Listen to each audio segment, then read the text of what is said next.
Hello friends, daily current affair program में आप सभी का स्वागत है। जो करंट अफेयर सीरीज चल रही है जिसमें हम लोगों ने सभी महत्वपूर्ण क्वेश्चन डाले हुए हैं। ये सीरीज का आज का जो हमारा चैप्टर है या आज का जो हमारा सेशन है, इसका पहला क्वेश्चन आपके सामने। फर्स्ट क्वेश्चन देखिएगा, पहला क्वेश्चन क्या है। सबसे इंपॉर्टेंट चीज़ है क्वेश्चन को पढ़ना और समझना, उसके बाद आंसर देना है, ठीक है ना। ऐसे जल्दबाजी नहीं करनी है। तो पहला क्वेश्चन पढ़ो, क्या है, क्या लिखा है इसके अंदर। इसमें लिखा हुआ है कि निम्नलिखित में से कौन सा देश United Nations commission on status of women के सदस्य के रूप में चुना गया है। कौन सा देश है इनमें से जो United Nation Commission on status of women के सदस्य के रूप में चुना गया है।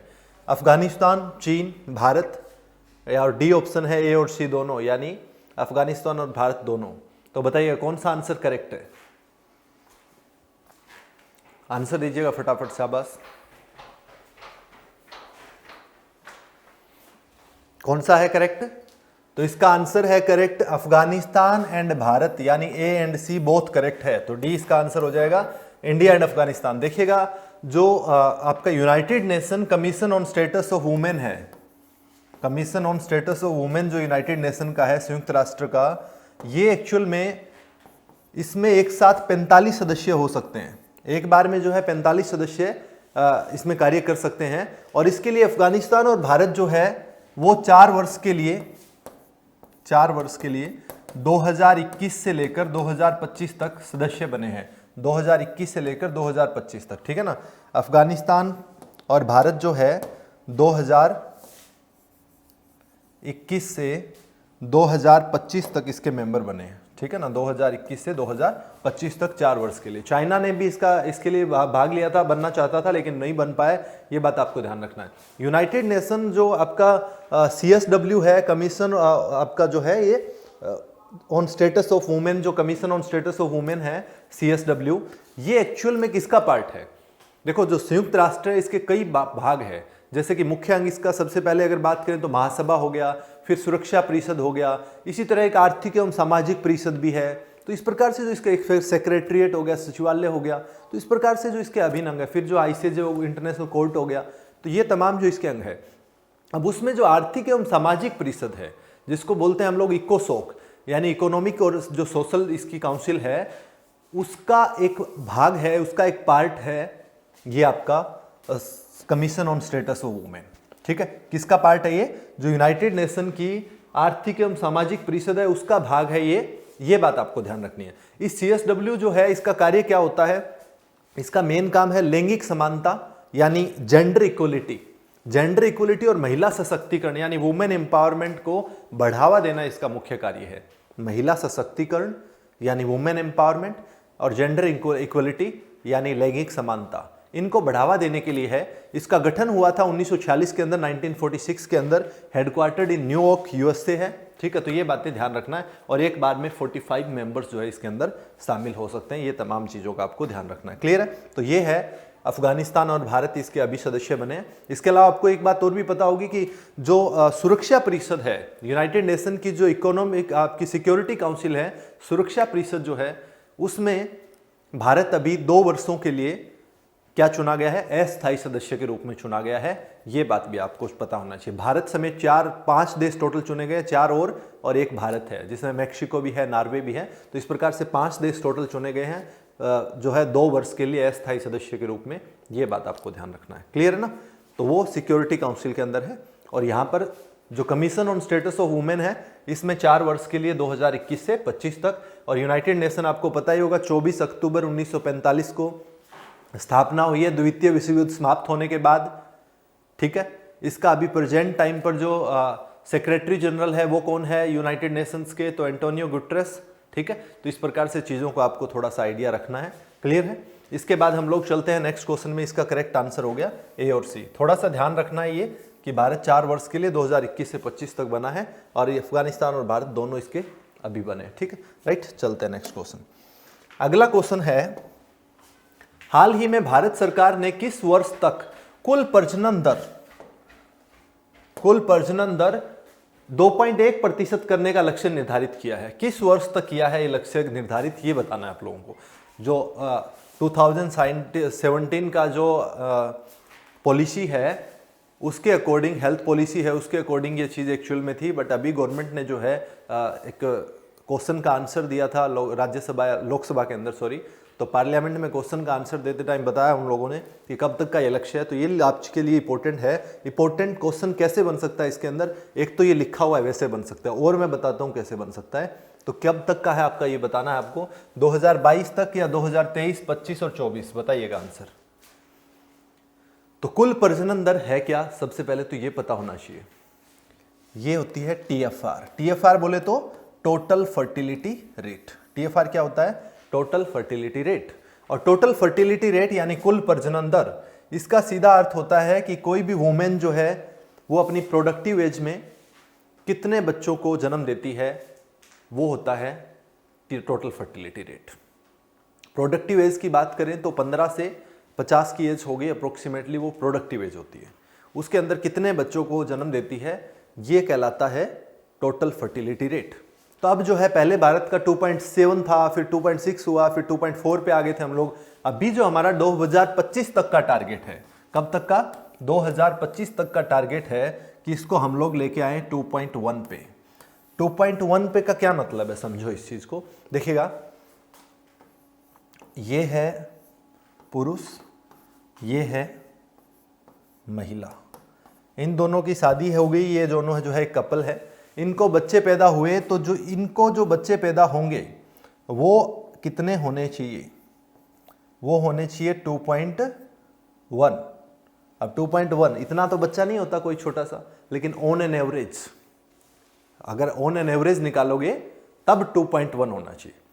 क्यों, क्योंकि कुछ बच्चे जो है आपको पता होगा कि मृत्यु हो जाती है उनकी, पैदा होने के बाद 1 वर्ष के अंदर जो है डेथ हो जाती है, कुछ इस प्रकार से जो है। तो वो चीज़ जो है वो हम लोगों को ध्यान में रखनी है। तो इसलिए जो है इन्फेंट आपका मोर्टेलिटी रेट होता है, आपको पता होगा IMR वगैरह। तो इन चीज़ों के कारण मृत्यु हो जाती है। तो उस चीज़ों को सबको छोड़ने के बाद हमारे पास 2 तो प्योर बच्चे जाने चाहिए, यानी 2 के नीचे 2। तो ये जो है मेन कहानी है। इससे क्या है कि जनसंख्या हमारी एकदम से कॉन्ट्रैक्ट नहीं होगी, एकदम से हमारी डिक्लाइन नहीं हो जाएगी। जैसे कि आप लोगों ने चाइना में देखा होगा, उन लोगों ने 1 चाइल्ड पॉलिसी कर दिया था, बट 1 चाइल्ड पॉलिसी को बाद में छोड़ भी दिया ना। क्यों, क्योंकि जो यंग पॉपुलेशन है वो इकोनॉमी के अंदर बहुत ज़्यादा जरूरी होती है, अर्थव्यवस्था के अंदर बहुत ज़्यादा जरूरी होती है। और यंग पॉपुलेशन, अगर आप नए बच्चे नहीं पैदा कर रहे हो, वो कॉन्ट्रैक्ट हो जाएगा, बूढ़े बूढ़े ऊपर होते जा रहे हैं। देखिए ना, एक चीज़ को देखिएगा, इन्वर्टेड चेन बन जाती है। अगर ये बात ना हो के अगर ये हो जाए 1 चाइल्ड पॉलिसी हो, तो उसमें देखो क्या हो जाएगा। देखिएगा, इन 2 के नीचे 1, इन 2 के नीचे 1 होगा। अब क्या होगा फाइनली, ये मान लो लड़की हुई इनको, ये लड़का था, इन दोनों की शादी हो गई, फाइनली ये क्या बन गए, 2 बन गए। तो 4 के नीचे 2, 8 के नीचे 4, 16 के नीचे 8, 32 के नीचे 16। तो इस प्रकार से जो है जो नए बच्चे होंगे वो इतने कम होते जाएंगे, इतना इन्वर्टेड बन जाएगा कि हम लोग उसको कंट्रोल ही नहीं कर पाएंगे। तो एक अर्थव्यवस्था, इसको पॉपुलेशन को जो है एक स्टेबलाइजेशन मोड में रखने के लिए हमारा टारगेट है 2.1 का। इसके अलावा कई बार कुछ लोगों को जो है ये वहम होता है कि जनसंख्या को लेकर कि जनसंख्या बढ़ रही है, इसके कारण बढ़ रही है, उसके कारण बढ़ रही है। तो मेरा यहाँ पर आपको एक ही सुझाव है सबके लिए कि देखियो, जनसंख्या जो है, पॉपुलेशन जो है, इट इज डायरेक्टली कनेक्टेड और directly linked with poverty and an education. उसके पीछे कोई धर्म जिम्मेदार नहीं है, कोई जाति जिम्मेदार नहीं है, कुछ जो है रिस्पॉन्सिबल नहीं है कोई भी। उसके पीछे जो गरीबी है और अशिक्षा जो है वो जिम्मेदार है। आप लोग, मैं बात करूं तो देखिएगा, कई बार लोगों को लगता है कि मुस्लिम कम्युनिटी है उसमें पॉपुलेशन बहुत ज़्यादा बढ़ रही है, ये हो रहा है, वैसा हो रहा है, गरीब फैमिली है उसके अंदर पॉपुलेशन क्यों इतने ज़्यादा पैदा कर रहे हैं लोग बच्चे। तो देखिएगा, केरल के पता है आप लोगों को, केरल के अंदर मुस्लिम संख्या बहुत ज़्यादा है, मुस्लिम कम्युनिटी है। वहाँ का TFR रेट बात करें तो 1.4, 1.6 के आसपास है। वहीं यूपी के अंदर भी मुस्लिम है, लेकिन वहाँ पर TFR रेट जो है, प्रजनन के दर जो है वो आपकी 4 के आसपास है, 3.6, 4 इतनी जा रखी है। क्या है, यूपी, बिहार, इन सब में ऐसा ही हाल है। क्यों, पॉवर्टी एंड अनएजुकेशन। जब तक हम लोग शिक्षा नहीं दे देंगे, डेवलपमेंट नहीं होगा, गरीबी नहीं दूर होगी, तब तक लोगों को नहीं समझ में आएगी। उसके बाद वो लिविंग स्टैंडर्ड को समझता है, वो प्लानिंग करता है कि हाँ, फैमिली प्लानिंग होती है उसकी, जब एजुकेशन है उसके पास। तो अदरवाइज वो समझ ही नहीं रहा इन चीज़ों को। तो ये दैट्स द प्रॉब्लम। तो इस चीज़ को हम लोगों को समझना है, ना कि किसी कम्युनिटी को ब्लेम करना है, किसी जाति को ब्लेम करना है, किसी पर्टिकुलर ग्रुप को ब्लेम करना है। ये सब चीज़ें नहीं होनी चाहिए। ठीक है ना। तो ये डायरेक्टली कनेक्टेड है पॉवर्टी एंड अन एजुकेशन। आपको भी पता है कि अभी कोई पॉलिसी नहीं है, फिर भी अगर आपके आसपास में आप लोग देखोगे तो अगर आप लोग अंदाज़ा लगा लीजिए कि अभी जो नई शादियां हुई है और नए जो यंग है उनके कितने कितने बच्चे पैदा हो रहे हैं। अगर पहला लड़का हो गया तो दूसरा बच्चा पैदा करने की हिम्मत नहीं है लोगों में। क्यों? पता है संभालेगा कौन? नहीं संभलता है बच्चा लोगों से, दिस इज द फैक्ट। और दूसरा खर्चे इतने ज़्यादा है तो उसको पता है कि सारा प्लान्ड मैनर में चलना पड़ेगा। उसी प्रकार से पहली लड़की हो जाती है तो कुछ लोगों को ये वहम रहता है कि नहीं लड़का होना चाहिए, तो वो दूसरे के लिए सोच भी सकते हैं। तो इस तरह की चीज़ें चल रही हैं। तो आप लोग समझ रहे हो इन चीज़ों से। एजुकेशन है उनके पास जो है कुछ थोड़ा बहुत जो है ये समझ में आया उनको कि देखिएगा कि कितना प्लानिंग मैनर में चलना जरूरी है, ठीक है ना। तो ये तमाम बातें एनीवे इसमें हम लोग ज़्यादा नहीं घुसते हैं। ये 2.1 का जो है टारगेट है हमारा, और ये कब तक का है? 2025 तक का है। तो यू मस्ट अंडरस्टैंड दिस, ठीक है ना। ये बात आपको एकदम क्लियर होनी चाहिए। 2025 तक TFR जो है 2.1, राइट। चलते हैं नेक्स्ट क्वेश्चन। अगला क्वेश्चन है आपका, मॉन्ट्रियल प्रोटोकॉल में किगली संशोधन का लक्ष्य निम्नलिखित ओजोन घटने वाले पदार्थों में से किसके इस्तेमाल को खत्म करना है? देखिएगा क्वेश्चन को दोबारा ध्यान से पढ़ लीजिएगा कि मॉन्ट्रियल प्रोटोकॉल जो है उसमें किगली संशोधन है। किगली संशोधन जो है, किगली रवांडा के अंदर है। किगली कहां पर है? ये रवांडा के किगाली या किगली जो है ये रवांडा के अंदर है, और रवांडा का शहर है किगली। इसके अंदर जो है 2016 में प्रोटोकॉल हुआ था। मॉन्ट्रियल के चलते ही जो है ओजोन को रिलेटेड जो है प्रोटोकॉल था ये। तो ये 2016 में हुआ था, जो कि इफेक्ट में आया। जो कि कब आया? वो इफेक्ट में आया है 1 जनवरी 2019 से, और अभी जुलाई 2020 तक इसको 99 देशों ने प्लस यूरोपियन यूनियन ने रेटिफाई कर दिया इसको, ठीक है। अब ये पूछ रहा है कि ये किस पदार्थों के घटने वाले पदार्थों से, किसके ओजोन घटने वाले जो पदार्थ है उसमें से कौन से के इस्तेमाल को खत्म करने से बात करता है। तो आपको एकदम क्लियर याद रखना है। एक है वीना कन्वेंशन। वीना कन्वेंशन किससे रिलेटेड है? ओजोन से रिलेटेड है। कब हुई थी? 1985 में। Very clear. कहां पर है वीना? वीना ऑस्ट्रिया का सिटी है। वीना कहां पर है? ये ऑस्ट्रिया के अंदर है। इसके बाद आपको याद रखना है मॉन्ट्रियल प्रोटोकॉल। मॉन्ट्रियल प्रोटोकॉल जो है ये किससे संबंधित है? Montreal protocol is again with ozone, ठीक है ना। ओजोन O3 जो है आपका उसी से संबंधित है। मॉन्ट्रियल प्रोटोकॉल ओजोन से संबंधित है। और ये कब हुआ? 1987। मॉन्ट्रियल कहाँ है? ये कनाडा के अंदर पड़ता है। मॉन्ट्रियल कहाँ है? दिस इज इन कनाडा, ठीक है, कनाडा के अंदर है। क्या इसके अंदर क्या मामला हुआ था? मॉन्ट्रियल प्रोटोकॉल किससे संबंधित है कि जो ओजोन परत है हमारी, जो स्टेटस, देखिएगा पृथ्वी जो है इसके, ये अर्थ जो हमारी है, sorry, earth must be green, you know very well. इसको बनाना है ग्रीन, अगर नहीं है तो ठीक है। देखिएगा जो पृथ्वी के ऊपर सरफेस के ऊपर जो लेयर्स है एटमॉस्फेयर की, वायुमंडल की, उसके अंदर जो पहली परत है इसको हम लोग क्या बोलते हैं? ये जो पहली परत जो है इसको बोलते हैं एक्सोब मंडल, ठीक है, ट्रोपोस्फियर। इसके जस्ट ऊपर वाली जो परत है इसको बोलते हैं हम लोग स्ट्रेटोस्फियर, ठीक है। और स्ट्रेटोस्फियर जो है इसी के अंदर यहाँ पर, ये जो स्ट्रेटोस्फियर है इसी के अंदर यहाँ पर है आपकी, यहाँ पर जो है ये है ओजोन लेयर। ओजोन लेयर है यहाँ पर O3, ठीक है, जो क्या करती है, जो सूर्य की आने वाली पराबैंगनी किरणें हैं, सूर्य से आने वाली पराबैंगनी किरणें हैं, उनको पृथ्वी पर नहीं पहुंचने देती है, उनसे हमें बचाती है। और उससे पराबैंगनी किरणें जो है, अगर ये ओजोन परत ना हो तो स्किन कैंसर कर सकती है। इसके अलावा इकोलॉजिकल सिस्टम है जो पृथ्वी का, उस बैलेंस को खराब कर सकती है। इसलिए आपको ध्यान रखना है कि पराबैंगनी किरणों को पृथ्वी तक नहीं पहुंच देने में ओजोन परत का बहुत बड़ा हाथ है। ओजोन की थिकनेस जो है ना मेजर करने के लिए डॉब्सन इसका यूनिट होता है। यूनिट क्या है? डॉब्सन, ये ध्यान रखना है, ठीक है। तो ओजोन तो इसके लिए है। अब इसमें जो शुरू में मॉन्ट्रियल होता है, तो मॉन्ट्रियल किससे संबंधित था? मॉन्ट्रियल ने बात किया था CFC, क्लोरोफ्लोरोकार्बन्स जो है। देखिएगा ओजोन को हानिकारक जो है हानि पहुंचाने वाले कौन कौन से तत्व है, कौन कौन से एलिमेंट्स है, उनको बोलते हैं ओजोन डिप्लेटिंग सब्सटेंसेस, ODS, उनको बोलते हैं ozone depleting substances, ODS। ODS में कौन कौन आता है? ODS में CFC आपका आता है।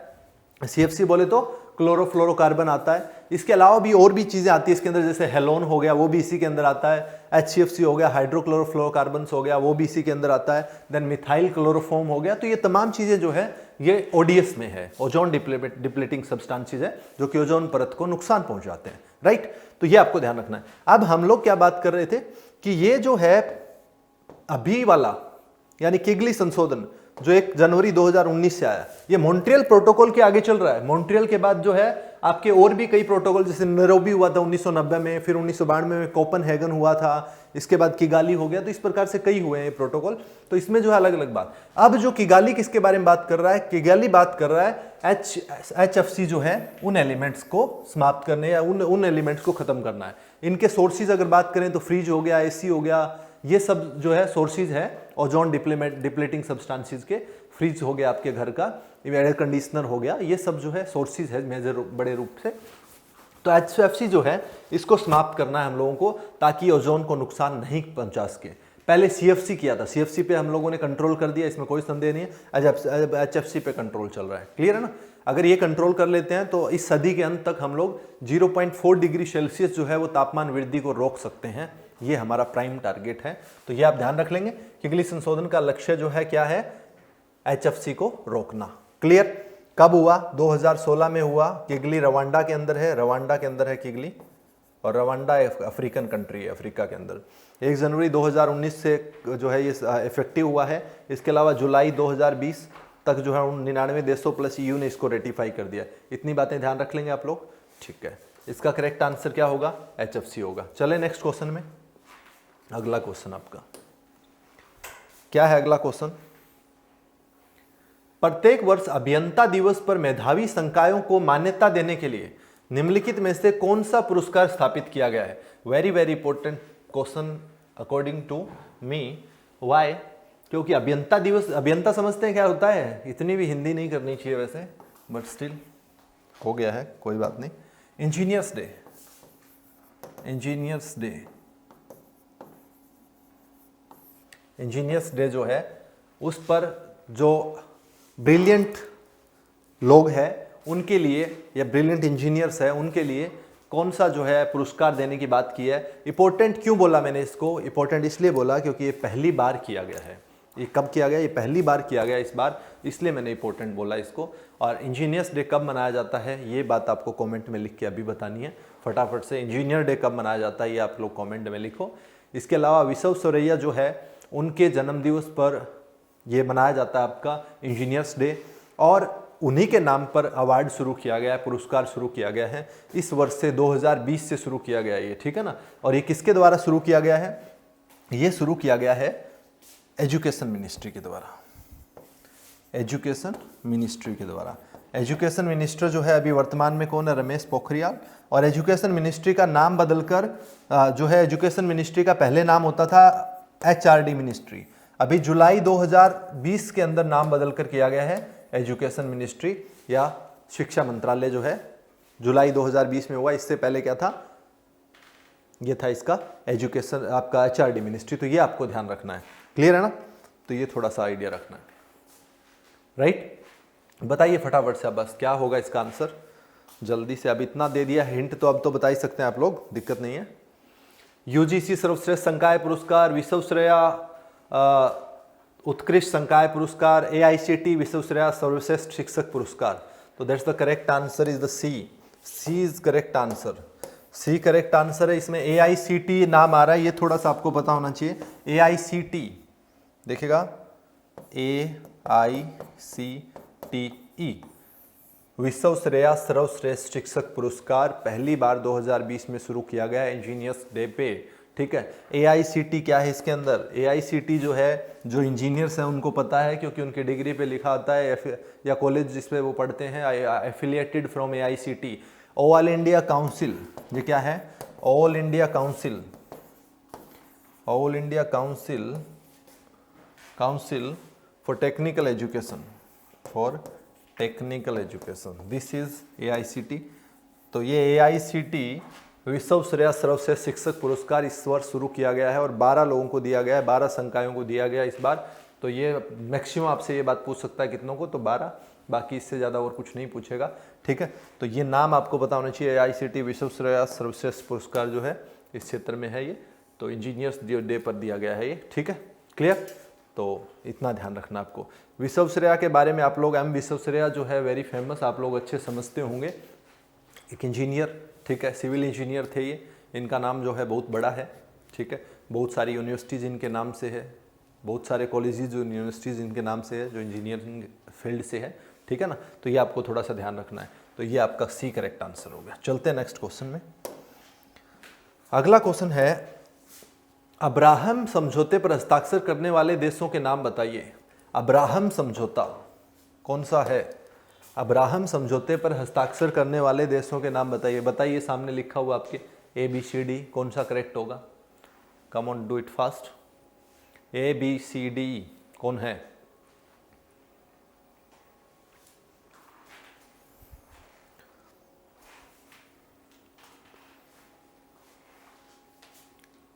कौन सा है? इजराइल, UAE और बहरीन, ठीक है ना।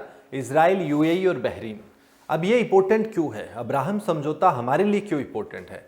देखिएगा, अब्राहम समझौता जो है किस किस के बीच में है? इजराइल, UAE और बहरीन के बीच में है। इतना तो ध्यान में रखना, इजराइल, UAE और बहरीन के बीच में ये समझौता है। और ये जो शांति समझौता हुआ है इनके बीच में, ये 26 वर्ष बाद हुआ है, इसलिए थोड़ा सा इंपॉर्टेंट हो गया। ये 26 वर्ष बाद जो है किसी अरब कंट्री का इजराइल के साथ समझौता हुआ है। किसी अरेबियन कंट्री का इजराइल के साथ शांति समझौता 26 वर्ष बाद हुआ है, इसलिए थोड़ा सा ये अब्राहम समझौता जो है, अब्राहम समझौता न्यूज़ में हो गया। इससे पहले अगर मैं बात करूं तो 1979 में मिस्र, ठीक है, 1979 में मिस्र के साथ जो है लास्ट हुआ। उसके बाद जो है एक 1994 में जॉर्डन के साथ हुआ था। 1994 में जो है जॉर्डन के साथ हुआ था, जॉर्डन, ठीक है। उसके बाद 94 के बाद किसी भी देश, अरब देश के साथ कोई समझौता नहीं हुआ इनका, इजराइल का।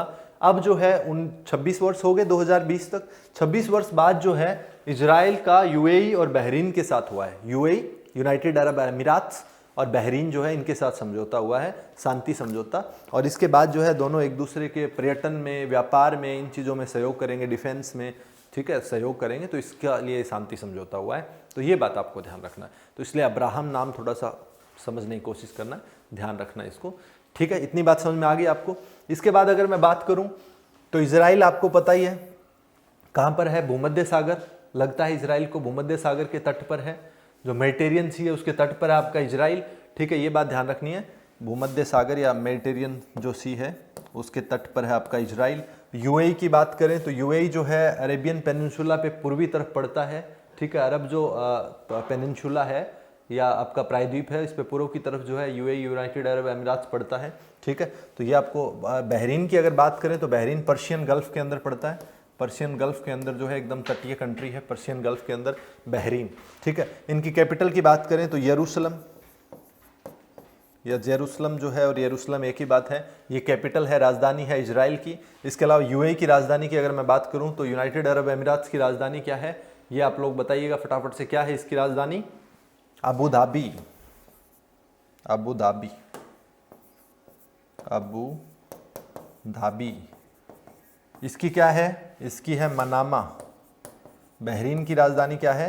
मनामा है, ठीक है। तो ये ध्यान रखना है, इसकी राजधानी मनामा है। अगर इनकी करेंसी की बात करूं तो करेंसी की बात करें तो इसकी जो यरूशलेम सेकेल है, इसकी यरूशलेम सेकेल है करेंसी, और इसकी जो है UAE दिरहम है, और बहरीन दिनार, बहरीन की बहरीन दिनार है, ठीक है। बहरीन दिनार जो है ये बहरीन की है।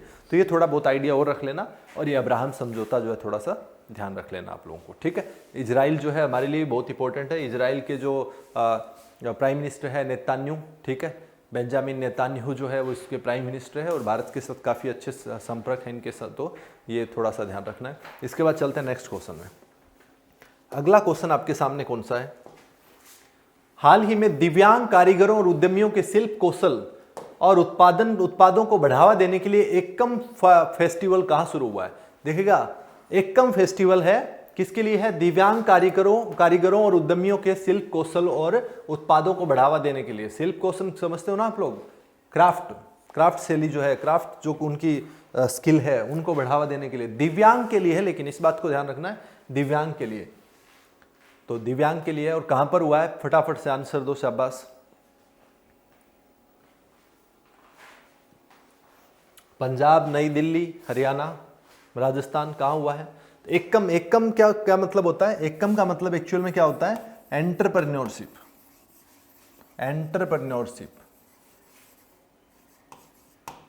एंटरप्रेन्योरशिप का स्पेलिंग आई थिंक ठीक ही होगा, बट जो भी है, नॉलेज, नॉलेज। इसके अलावा ए से है आपका अवेयरनेस, अवेयरनेस एंड मार्केटिंग। ये फेस्टिवल है कम फेस्टिवल, जो कि दिव्यांग जो है, दिव्यांग कारीगर है उन और उद्यमी हैं, उनके शिल्प कौशल और उत्पादों को बढ़ावा देने के लिए ये फेस्टिवल 1 हफ्ते का फेस्टिवल था, जो कि कहाँ पर आयोजित किया गया था, दिल्ली के, ठीक है, दिल्ली। 1 वीक लॉन्ग फेस्टिवल था जो कि दिल्ली के अंदर आयोजित किया गया। करेक्ट, ये बात समझ पा रहे हैं आप लोग? तो दिल्ली में हुआ है ये। इसके अलावा इसके अंदर जो है 8 राज्यों और केंद्र शासित प्रदेशों के 80 के आसपास जो है उद्यमियों ने भाग लिया था, ठीक है।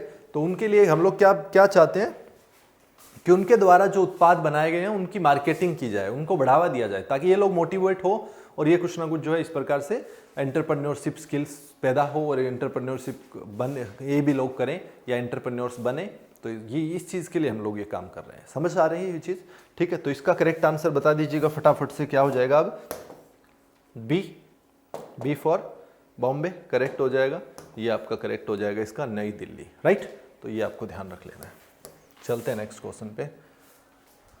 अगला क्वेश्चन आपका, हाल ही में चर्चा में रहने वाला युविका 2020 क्या है? वेरी इंपॉर्टेंट और वेरी इजी क्वेश्चन, बता दीजिएगा ये, तो इसमें कोई दिक्कत नहीं होनी चाहिए। बताइए शाबाश, क्या है इसका? एक वायरस है ये, या इसरो का युवा वैज्ञानिक कार्यक्रम है ये, या महिला सशक्तिकरण की कोई योजना है ये, या पृथ्वी का कोई नया उपग्रह है ये? What is the correct answer? Yuvika 2020, Yuvika 2020 क्या आंसर है इसका?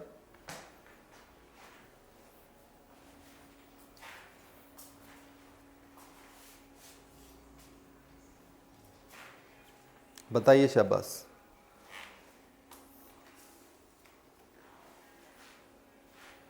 युविका 2020 युवा वैज्ञानिक कार्यक्रम है ये। युविका से क्या है? युवा वैज्ञानिक कार्यक्रम युविका है 2020। तो इसमें क्या है? इसरो का युवा वैज्ञानिक कार्यक्रम बी करेक्ट आंसर हो जाएगा। आंसर तो हो गया युवा वैज्ञानिक इसका, तो ये इसरो का वैज्ञानिक कार्यक्रम बी इसका करेक्ट आंसर हो गया। अब बात है इसमें क्या है, इसमें जो स्पेस प्रोग्राम्स है, अंतरिक्ष जो कार्यक्रम है, उससे बच्चों को जोड़ना। जो 8th क्लास पास कर देते हैं, उसके बाद 9, 10, 11, 12 के बच्चे हैं, उनको ज़्यादा से ज़्यादा हम लोग स्पेस प्रोग्राम्स के बारे में जोड़ें और उनको जागरूक करें, और इसके अलावा उनके अंदर ये जिज्ञासा बढ़ाएं कि वो स्पेस एक्सप्लोर के बारे में सोचे। इसके लिए जो है इसरो का ये प्रोग्राम है युवा वैज्ञानिक प्रोग्राम, वेरी वेरी इंपॉर्टेंट, ध्यान रखना। युविका 2019 में शुरू हुआ था, इस बार 2020 में इसका दूसरा सत्र है, दूसरा सेशन है ये। 2020 में जो है इसका सेकंड सेशन है। इसके अलावा इसमें क्या ध्यान रखोगे आप लोग? इसरो के बारे में आपको पता ही है। इसरो जो है फाउंडर कौन है? Vikram Sarabhai, very very famous, ठीक है। Indian space research organisation ISRO जो है, फाउंडर कौन है? विक्रम साराभाई। कब हुआ, कब जो है इसका गठन हुआ, कब बना ये, स्थापना कब हुई? फटाफट से कमेंट में लिखो कब स्थापना हुई इसरो की। 15 अगस्त कितना? 1967, 68, 69, 70। क्या है करेक्ट? बताओ जल्दी शाबाश। 1969, ओके। तो ध्यान रखना। इसके अलावा अध्यक्ष कौन है? के सिवन, हेडक्वार्टर्ड इन बेंगलुरु, ठीक है। बेंगलोर के अंदर जो है इसका मुख्यालय। तो ये तमाम चीज़ें आपको ध्यान रखनी है। तो ISRO very very famous, ISRO का युवा वैज्ञानिक कार्यक्रम युविका 2020 कर लेंगे, कोई समस्या नहीं है। नेक्स्ट क्वेश्चन,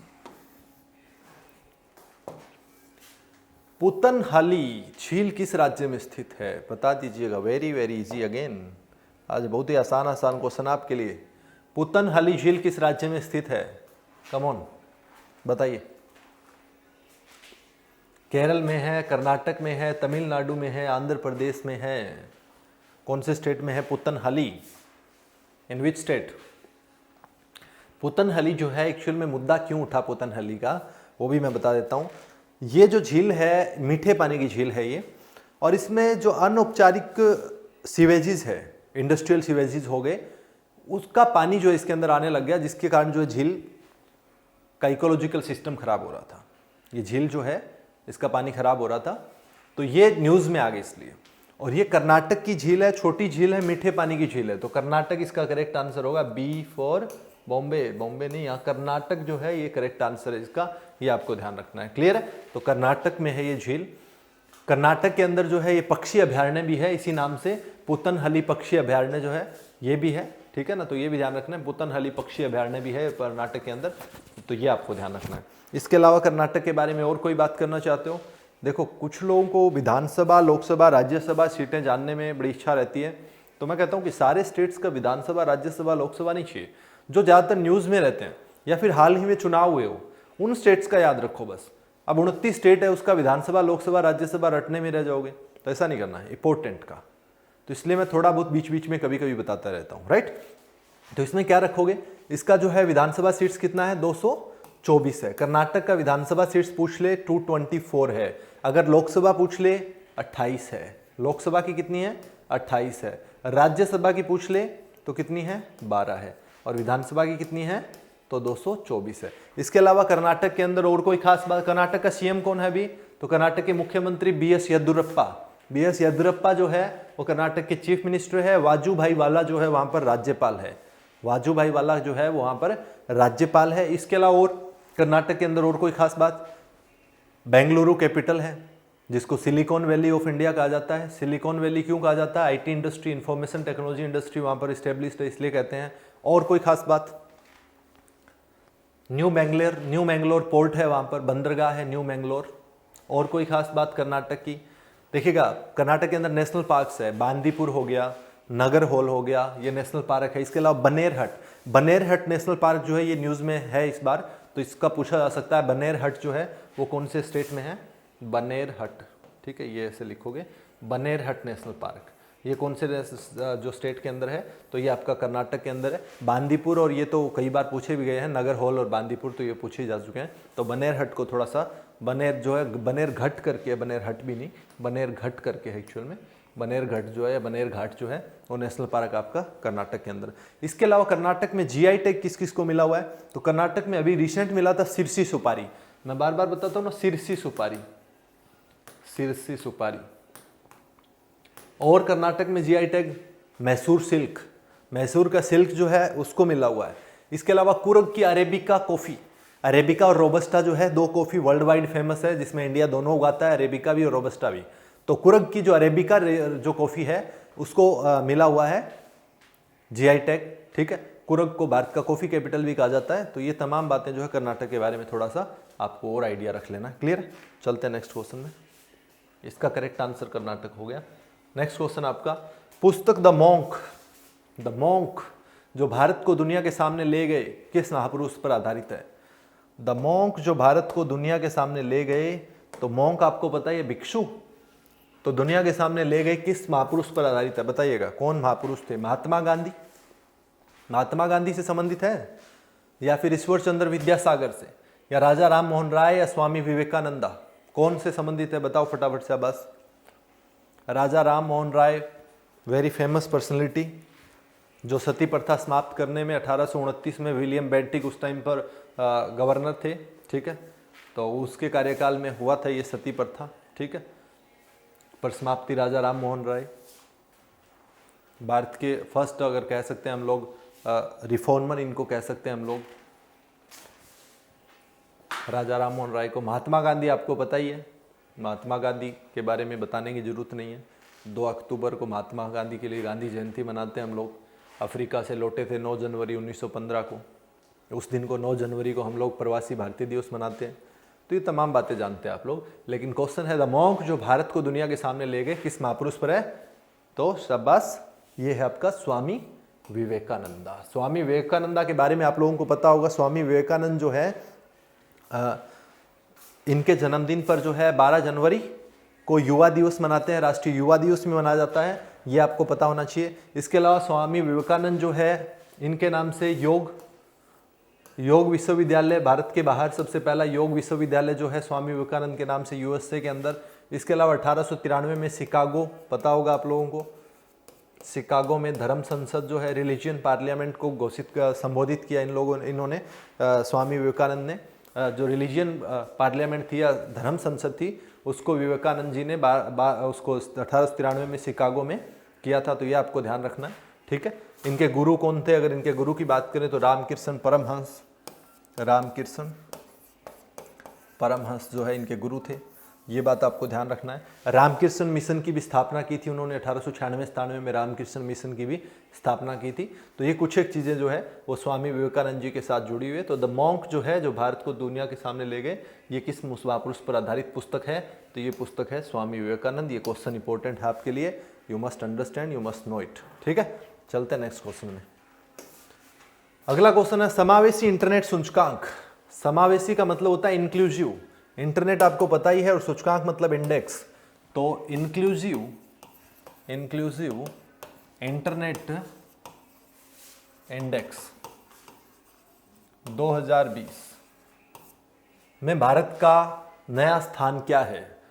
नया स्थान क्या है? पिछली साल 47 था, ये मैं बता देता हूँ। पिछली साल था 47, 2020 में पूछा है। और जारी कौन करता है? Economic intelligence unit.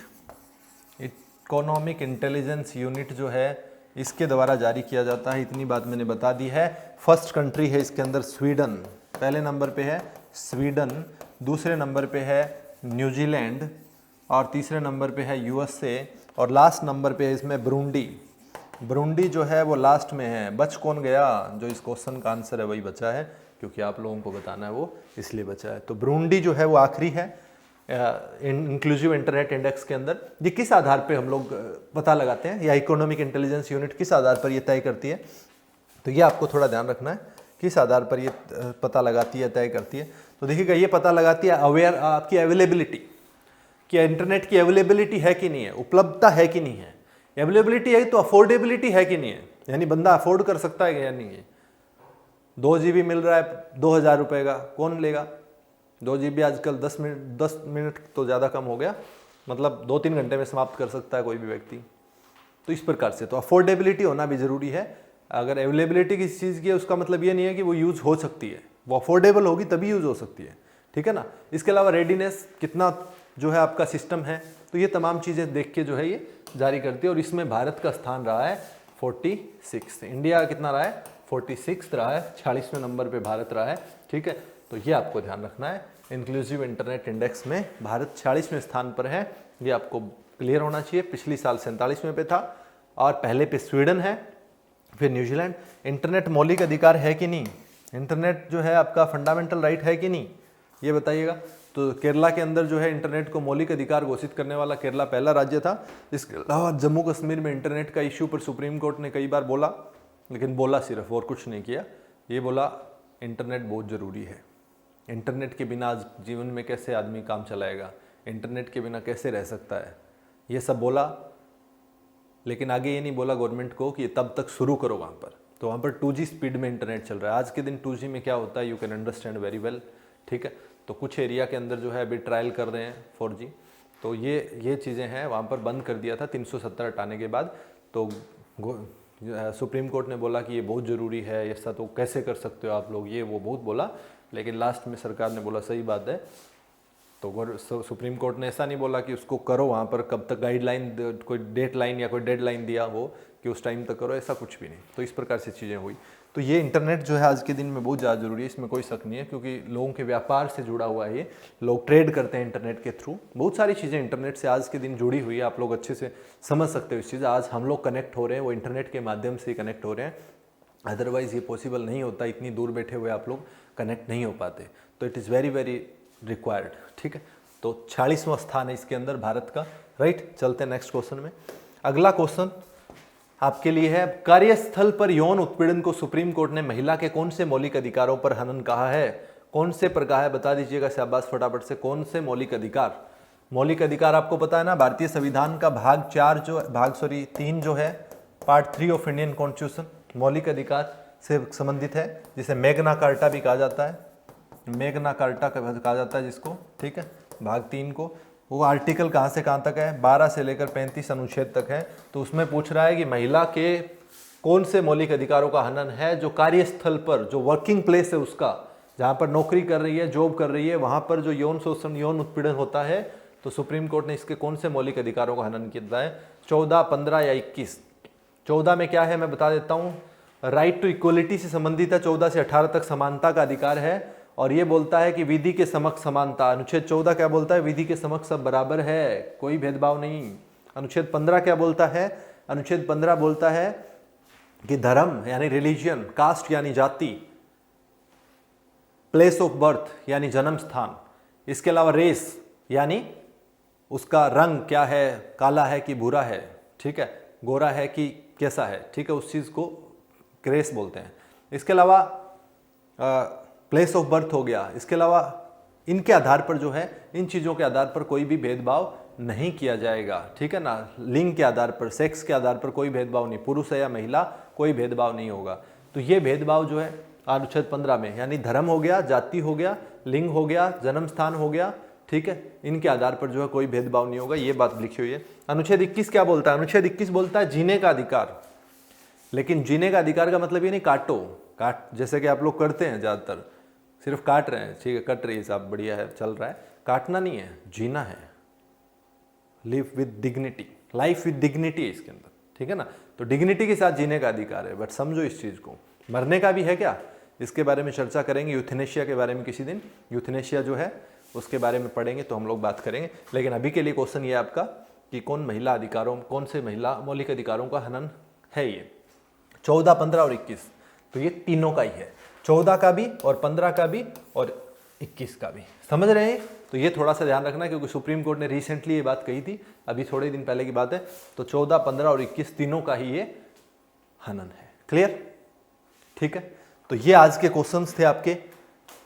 बाकी के क्वेश्चंस के साथ कल मिलेंगे।